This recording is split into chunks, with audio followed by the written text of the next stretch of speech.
আসসালামু আলাইকুম। এখন আমার ঘড়িতে বাজে 10:45। আমরা যাচ্ছি সিঙ্গাপুর।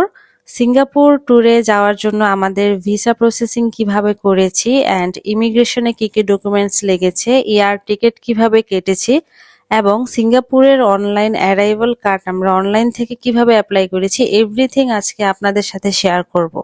অলরেডি বাসার নিচে আমাদের গাড়ি চলে এসেছে। আমাদের ফ্লাইট ছিল রাত 2টায়। তো আমরা 4 ঘন্টা আগে বের হয়ে গিয়েছি, যেহেতু ইন্টারন্যাশনাল ফ্লাইট সেক্ষেত্রে 4 ঘন্টা আগে আমাদের যেতে হবে।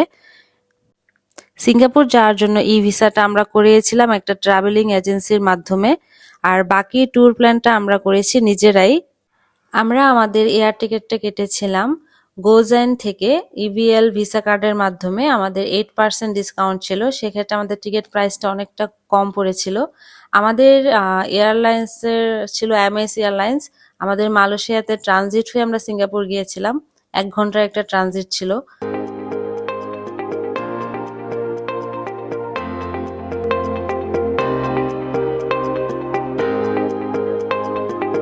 জ্যাম না থাকার কারণে আমরা খুব দ্রুত এয়ারপোর্ট চলে আসি। আসার পরে আমরা আমাদের বোর্ডিংটা নিয়ে নেই, দেন আমরা আমাদের ইমিগ্রেশনের জন্য যাই।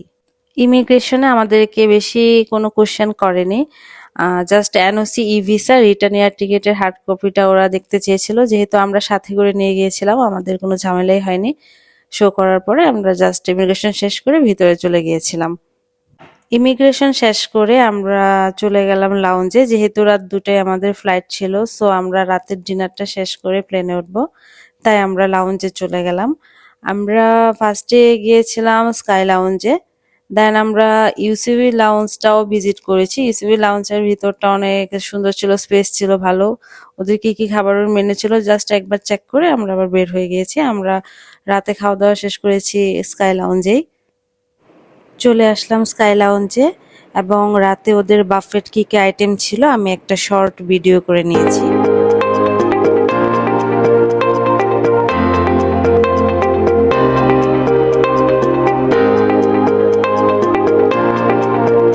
ডিনার শেষ করে ফাইনাল চেকিং শেষ করে আমরা অবশেষে প্লেনে উঠে গেলাম। যে যার সিটে বসে আছে, কিছুক্ষণ পরেই আমাদের প্লেনটি টেক অফ করবে মালয়েশিয়ার উদ্দেশ্যে। ফ্লাই করার কিছুক্ষণ পরেই আমাদের খাবার চলে আসে। খাবারের মধ্যে ছিল বিফ বিরিয়ানি, বাটার বন, সালাদ, জুস, পায়েস, এই তো এইসবই ছিল। আর যেহেতু আমরা লাউঞ্জে খেয়েছিলাম রাতে, আমাদের পেট একদম ফুল ছিল। অবশেষে আমরা চলে আসলাম মালয়েশিয়া এয়ারপোর্টে। কিছুক্ষণ আগে আমরা মাত্র ল্যান্ড করলাম। প্লেন থেকে বের হয়ে আমরা যাচ্ছিলাম এয়ারপোর্টের দিকে। আমি আবার একটু সাইড থেকে ভিডিও করে নিলাম। দূরে ওই পাহাড় দেখা যাচ্ছিল ছোট ছোট, আর আকাশটা খুব বেশি সুন্দর লাগছিল, বাইরে ক্লাউডি ছিল একটু, তো আমি একটু ভিডিও করে নিলাম। আমরা এখন যাচ্ছি এয়ারপোর্টের ভিতরে। মালয়েশিয়া এয়ারপোর্টটা অনেক সুন্দর, অনেক বড়। ওদের 3টা টার্মিনাল, এক একটা টার্মিনাল এত বেশি বড়। অ্যাকচুয়ালি এটা আপনারা গেলে অবশ্যই এক্সপ্লোর করবেন। অনেক সুন্দর মালয়েশিয়া এয়ারপোর্ট। মালয়েশিয়া এয়ারপোর্টের যে প্লেসগুলো আমার কাছে ভালো লেগেছে, আমি ওই প্লেসগুলোর ছোট ছোট করে কিছু ভিডিও করেছি আপনাদের সাথে শেয়ার করার জন্য। Let's see.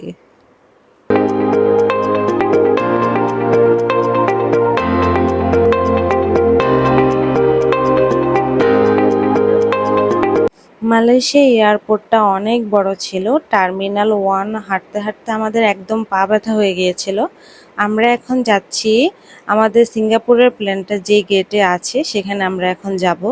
তো যাদের হাঁটতে হাঁটতে এরকম পা ব্যথা হয়ে যাবে তারা এরকম অটো ওয়াকওয়েতে উঠে যাবেন। কিছুক্ষণ পর পরই এরকম অটো ওয়াকওয়ে আছে। আমরা এখন চলে আসলাম শাটল বাসের এখানে। লম্বা একটা লাইন ছিল এখানে। যাই হোক, আমরা অবশেষে শাটল বাসে উঠে গেলাম। ঢাকা টু সিঙ্গাপুর ফ্লাইটে আমাদের 1 আওয়ার ট্রানজিট ছিল মালয়েশিয়াতে। তো যারা 1 আওয়ার ট্রানজিটকে খুব বেশি সময় মনে করবেন, আসলে খুব বেশি সময় হাতে থাকে না। আমরা জাস্ট ল্যান্ড করার পর আমরা টার্মিনাল 1 দিয়ে অন্য গেটে যে সিঙ্গাপুরের প্লেনে ওঠা পর্যন্ত আমাদের প্রায় 45 মিনিটস লেগে গিয়েছিল।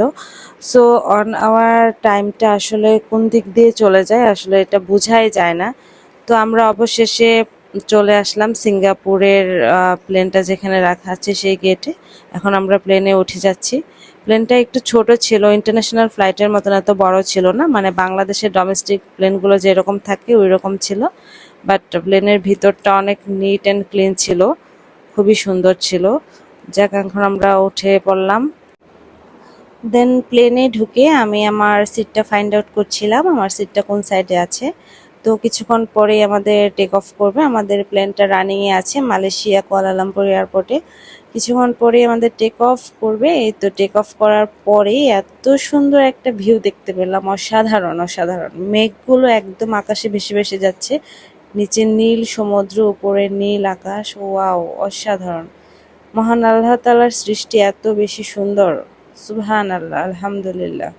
আল্লাহর সৃষ্টির উপর কিছুই নেই। ফাইনালি আমরা চলে আসলাম Singapore airport. Malaysia Kuala Lumpur airport থেকে সিঙ্গাপুর আসতে টাইম লেগেছিল আমাদের 1 আওয়ারের মতন। অবশেষে আমরা সেফলি ল্যান্ড করলাম। এই হচ্ছে সেই সুন্দর চাঙ্গি এয়ারপোর্ট। আসলে সিঙ্গাপুর এয়ারপোর্ট এক কথায় beautiful, neat and clean airport. Singapore এয়ারপোর্টে যারা আসবেন অবশ্যই আমি বলবো হাতে 2 আওয়ার্স টাইম নিয়ে আসবেন পুরো এয়ারপোর্টটা এক্সপ্লোর করার জন্য। যাই হোক, এখন আমাদের ইমিগ্রেশন আমরা কিভাবে ক্রস করেছি এটা আপনাদের সাথে শেয়ার করছি। আমাদের ইমিগ্রেশনে আমরা জাস্ট আমাদের পাসপোর্টটা স্ক্যান করেছি অ্যান্ড আমাদের ফিঙ্গার দিয়েছি। 1 মিনিটের মধ্যে আমাদের ইমিগ্রেশন কমপ্লিট হয়ে গেছে, কেউ কোনো কোশ্চেন করেনি। তো অবশ্যই আপনারা যারা সিঙ্গাপুরে আসবেন, আসার আগে অনলাইন অ্যারাইভাল কার্ডটা ফিল আপ করে আসবেন অনলাইন থেকে। Online arrival card fill up করার নিয়ম হচ্ছে আপনারা বাংলাদেশ থেকে সিঙ্গাপুরে আসার ঠিক 3 দিন আগে ফিল আপ করে আসবেন, অথবা আপনারা আসার আগেও করতে পারেন, ইনফ্যাক্ট এসেও এখানে করতে পারেন। বাট আমি বলবো আপনারা যারা আসবেন অবশ্যই বাংলাদেশ থেকে এটা ফিল আপ করে আসবেন, কারণ এয়ারপোর্টে এসে করলে অনেক বেশি হ্যাসেল হয়ে যায়। তো অনলাইন অ্যারাইভাল কার্ডটা ফিল আপ করা থাকলে আপনাদের ইমিগ্রেশনের কোনো ঝামেলাই হবে না আল্লাহর রহমতে। তো অনলাইন অ্যারাইভাল কার্ডটা আপনারা কিভাবে ফিল আপ করবেন সেটার একটা লিঙ্ক আমি ডিসক্রিপশন বক্সে দিয়ে দিব, আর একটা স্ক্রিনশট দিয়ে দিব আপনাদের সুবিধার জন্য, যাতে আপনারা বুঝতে পারেন যে কিভাবে অনলাইন অ্যারাইভাল কার্ডটা ফিল আপ করতে হয়।